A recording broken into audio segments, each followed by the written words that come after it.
I'd say. Lovely to see you. Good You morning. too. Lots to talk about this morning. We're kicking off with the story inside the Telegraph today about the heat wave. And we have learnt this morning that the Prime Minister is going to chair a meeting of the emergency group COBRA. So the government clearly taking it seriously. But tell us why. What are some of the issues that are facing us because of this heat wave? This is a really useful roundup in the Daily Telegraph of all the various issues that are being caused by the heat waves and things that we're not really thinking about. So apparently it is literally too hot to shop. People are not going to the high street because they just can't be bothered. So footfall has fallen rapidly. Production is down in various workplaces, so construction, agriculture, it mentions transport as well, logistics. People who are performing very physical jobs just can't do it in the heat. So productivity has dropped and farming has really been badly hit as well, which I think we would have realised. But again, this just sets out how starkly. So in 2020, the cost to the economy was 5 billion. But in June this year, Britain lost so many working hours that the economy is down 1.5 billion. So over the piece, it looks like it was going to be much worse than 2020. That's so interesting, isn't it? Because, I mean, all of those things you think, yeah, that makes sense, but they do all add up. And, of course, huge impact on farmers as well, really concerned about their yields.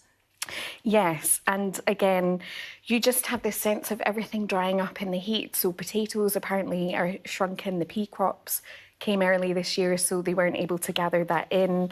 Animals are affected as well. Cows can't produce as much milk in the heat, so everything is impacted, and it comes on top of other massive issues for farming. At the moment, the crisis in the Middle East, of course, is pushing up oil prices. That's having a big effect on farmers as well. There were floods at the end of last year, so planting was late. So the industry is really struggling. Yeah, really stressful for them, but also potential impact for consumers as well. With when you've got lower crop yields, you're looking at higher prices, aren't you? That's the risk. And we import so much food from Europe, but they're suffering from the same issues as well. So it's not sustainable. No, exactly. Lots for Andy Burnham to talk about in his meeting today. Let's move on to actually we're going to stay with farmers, aren't we, and the drought, because we talked about some of the problems they're facing. This also in the Telegraph suggesting that they might have to get emergency loans in order to keep afloat.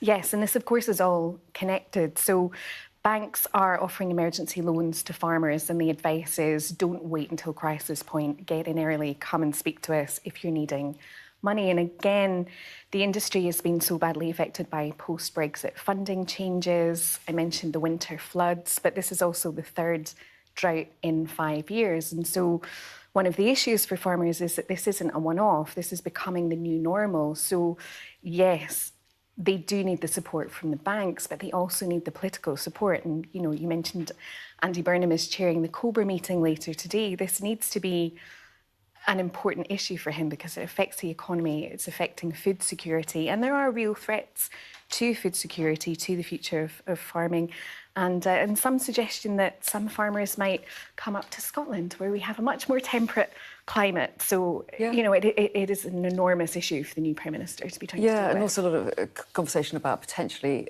switching crops to ones that cope with hot weather better further down the line, if we're in for more hot summers, as climate change would suggest. Yeah. We're turning to your article this morning in The Scotsman. Talk us through what you've written about. Yes, so we have a new government in Scotland. We had our elections in May. The SNP made a series of manifesto pledges around education, which is a huge issue in Scotland. There's pressures at all levels of education. And one of the promises that was made was a 3-year teacher guarantee for new teachers. So at the moment, teachers qualifying in Scotland, only 1 in 4 are getting permanent contracts. Others are on these temporary contracts. That means they can't get mortgages, they can't settle down. It's very disruptive to their lives, but also to the classrooms. Disincentive, I guess, as well, for people to go into it. Yes, retention is a big issue in teaching, but it is really disruptive in classrooms because schools need stability, pupils need stability. So the government has said that it is going to set out plans that will give newly qualified teachers a guaranteed 3-year post, which sounds good, but already qualified, more experienced teachers are saying, well, hang on a minute, what does that mean for us? Is that going to make things more difficult? So it seems like a bit of a guddle at the moment. And the second manifesto A bit of a what? A guddle. Have I used it? I don't know that term. A guddle. A bit of a mess. Oh, OK. I like Yeah. that. I like that. I'm going to use that word and write it down later. Yeah. Go ahead. Sorry. Bilingual. Yes. One of the other main SNP Education Manifesto pledges that really captured the imagination was a starting school bag, a welcome to school bag for primary 1 pupils. And I had a story last week that internal documents suggest that civil servants are saying this is far too expensive, and instead of a backpack, they should be giving out tote bags. So there are a few different education-related manifesto pledges that are not quite working out for the government. That's so interesting. Let's move on to a story in The Telegraph, which I know has, I would say, got you in a guddle? No, what was it? No, but anyway, it's taken your attention and certainly mine too, from what I've seen of it. Talk us through it. It's about spending a penny in or more in parks or in local loos. Yes, you've spotted the obvious pun already, which is it's a I new nicked meaning it from the headline, to be honest.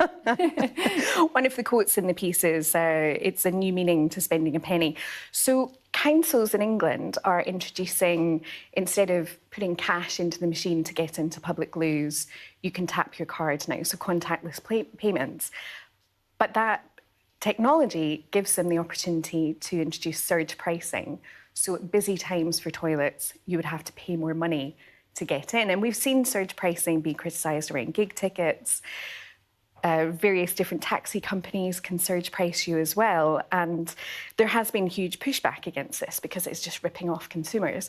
But I think with toilets, that's a proper scandal. They should not be allowed to surge price toilets. There's been a huge drop, I think in England, something like a 14% decrease in the number of public toilets. And you know, on a more serious note, the Royal Society of Public Health say that 1 in 5 people limit how often they go out because they're worried about being able to find a public loo. And I just think we shouldn't have to pay for public toilets at all. I know they're expensive to run, but if my council tax is going towards anything, I'd like it to go towards the maintenance of free toilets. I think you'd have lots of people backing you on that. Absolutely. It's a fairly basic need, isn't it? Let's be honest. Indeed.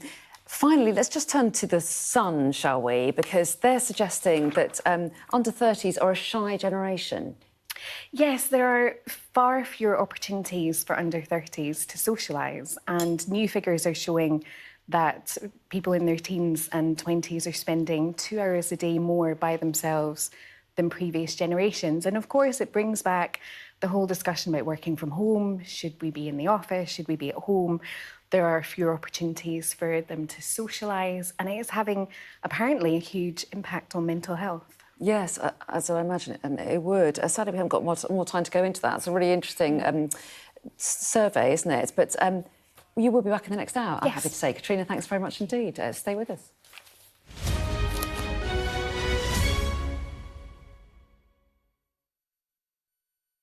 What's the best thing about being a Sky News journalist?